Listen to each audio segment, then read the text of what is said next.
విద్యను నేర్పాల్సిన విశ్వవిద్యాలయాలే విద్వేషానికి కేంద్రాలుగా మారితే ఎలా ఉంటుంది? గురువు స్థానంలో ఉన్న ప్రొఫెసరే ఒక గిరిజన వ్యక్తిపై చేయి చేసుకొని కులం పేరుతో దూషిస్తే ఆ పరిస్థితి ఎంత దారుణంగా ఉంటుందో ఊహించుకోండి. ఇది ఎక్కడో జరిగిన కట్టుకథ కాదు. దేశ రాజధాని ఢిల్లీలోని జామియా మిలియా ఇస్లామియా యూనివర్సిటీలో జరిగిన పచ్చి నిజం. ఈ వీడియోలో మీరు చూస్తున్నది Jamia university professor doctor Riyazuddin. Board దగ్గర నిల్చున్న రామ్ఫుల్ మీనా అనే ఒక గిరిజన వ్యక్తిని అందరు విద్యార్థులు చూస్తుండగానే ఆ ప్రొఫెసర్ దాడి చేసి మీనా కమీనా కాఫీర్ అంటూ దారుణమైన పదజాలంతో దూషించాడు. ఇది ముస్లింల సంస్థ, ఇక్కడ ఉంటూ మాపైనే ఫిర్యాదు చేయడానికి నీకెంత ధైర్యం అని బెదిరిస్తూ కాలితో తన్నాడు.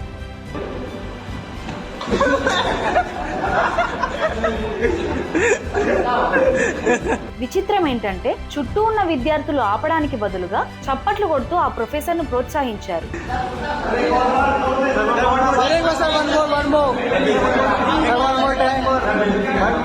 ఈ ఘటనపై బాధితుడు పోలీస్ స్టేషన్ లో ఎఫ్ఐఆర్ కూడా నమోదు చేశాడు. ఇదంతా ఎక్కడ జరుగుతుంది? ప్రభుత్వ నిధులతో నడిచే మైనారిటీ హోదా ఉన్న ఒక సెంట్రల్ యూనివర్సిటీలో. ఈ ఒక్క సంఘటన చూసి ఆశ్చర్యపోవాల్సిన పని లేదు. దళితులు, ఇతర అణగారిన వర్గాలపై ఇస్లామిస్టులు అధికారం పొందిన ప్రతి చోట దాడులు చేయడం కొత్తేమీ కాదు. ఎందుకంటే చరిత్రలో ఇలాంటివి ఎన్నో జరిగాయి. దీనికి అతిపెద్ద ఉదాహరణ పాకిస్తాన్ ఏర్పడినప్పుడు జోగేంద్రనాథ్ మండల్ అనే ఒక దళిత నాయకుడు ముస్లిం లీగ్ ను నమ్మి పాకిస్తాన్ ఏర్పాటుకు మద్దతు ఇచ్చారు. ఆయన పాకిస్తాన్ మొదటి న్యాయశాఖ మంత్రి కూడా అయ్యారు. కానీ అక్కడ హిందువులపై, ముఖ్యంగా దళితులపై జరుగుతున్న దారుణమైన వివక్షణ చూసి తట్టుకోలేక 1950లో తన పదవికి రాజీనామా చేసి అన్ని వదిలేసుకొని తిరిగి భారతదేశానికి వచ్చేశారు. చూసారా చరిత్ర ఎలా పునరావృతం అవుతుందో? పాకిస్తాన్ లో దళితులకు జరిగిన అన్యాయమే ఈ రోజు జమియా లాంటి యూనివర్సిటీలలో జరుగుతుంది. భీమ్ మీమ్ అంటే అంబేద్కర్ ముస్లిం ఐక్యత అనే నినాదాలు కేవలం ఓట్ల రాజకీయాల కోసమేనా? ఈ ఘటన తర్వాత కూడా నాయకులు ఎందుకు మౌనంగా ఉన్నారు? ఈ కుల, మత రాజకీయాలపై మీ అభిప్రాయం ఏంటి?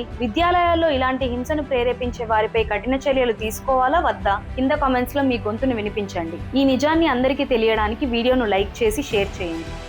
జై హింద్.